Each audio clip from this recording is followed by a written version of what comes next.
ہاں ایک بات ہے کہ امام حسین علیہ السلام کے سر مبارک کے بارے میں اختلاف ہے کہ آپ کے سر مبارک کہاں دفن کیا گیا، کہاں تدفین ہوئی، اس بارے میں اختلاف ہے، کیونکہ جب امام حسین علیہ السلام کا سر یزیدی نیزے پر لے کے گئے نا دربار یزید میں، تو اس سر مبارک کی بھی بہت زیادہ گستاخیاں کی گئیں، چہرے پہ آپ کے معاذ اللہ چھڑیاں ماری گئیں اور بہت زیادہ گستاخیاں کی گئیں، لیکن اس بارے میں اختلاف ہے اور مورخین نے الگ الگ رائے پیش کی ہیں۔ بعض لوگوں کا یہ کہنا ہے کہ امام حسین علیہ السلام کے سر کو جنت البقیع میں لایا گیا اور ماں سیدہ فاطمہ الزہرا کے قبر مبارک کے پاس ہی میں، آپ کے برابر میں، آپ کی قبر مبارک کے پاس میں امام حسین علیہ السلام کے سر کی تدفین کی گئی۔ ایک روایت میں یہ ملتا ہے،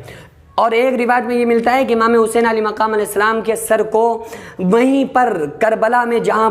آپ کا جسم مبارک تھا، جہاں پہ امام حسین علیہ السلام کا روضہ ہے، جہاں آپ کا جسم ہے، وہاں لایا گیا آپ کے سر مبارک کو اور وہاں تدفین کر دی گئی، جسم کے ساتھ سر کی بھی تدفین کی گئی، ایک روایت میں یہ آتا ہے۔ اور جس پر بہت زیادہ علماء اتفاق کرتے ہیں، جو بہت زیادہ علماء جس بات کو مانتے ہیں، وہ یہ ہے کہ آپ کا سر مبارک مصر کے اندر جو مدرسہ ہے نا جامع ازہر،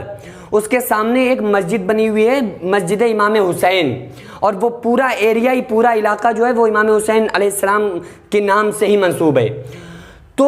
وہ وہاں پر جو مسجد امام حسین ہے اس کے پاس میں ایک روضہ بنا ہوا ہے، وہاں پر امام حسین علیہ السلام کے سر مبارک کی تدفین کی گئی، آپ کا سر مبارک وہاں رکھا گیا۔ لوگ اس کو بھی سمجھ رہے ہیں، کچھ لوگ اس کو سمجھ رہے ہیں، کچھ اس کو سمجھ رہے ہیں، کچھ اس کو سمجھ رہے ہیں، تو یہ تو اچھی بات ہے کہ دیکھو تینوں جگہ سے امام حسین علیہ السلام کے سر مبارک کی نسبت ہو گئی، لیکن جو زیادہ علماء جس بات پر متفق ہیں وہ یہ ہے کہ وہ مصر کے اندر امام حسین علیہ السلام کا سر مبارک مسجد امام حسین کے پاس میں، وہاں پر آپ کے سر مبارک کی تدفین کی گئی۔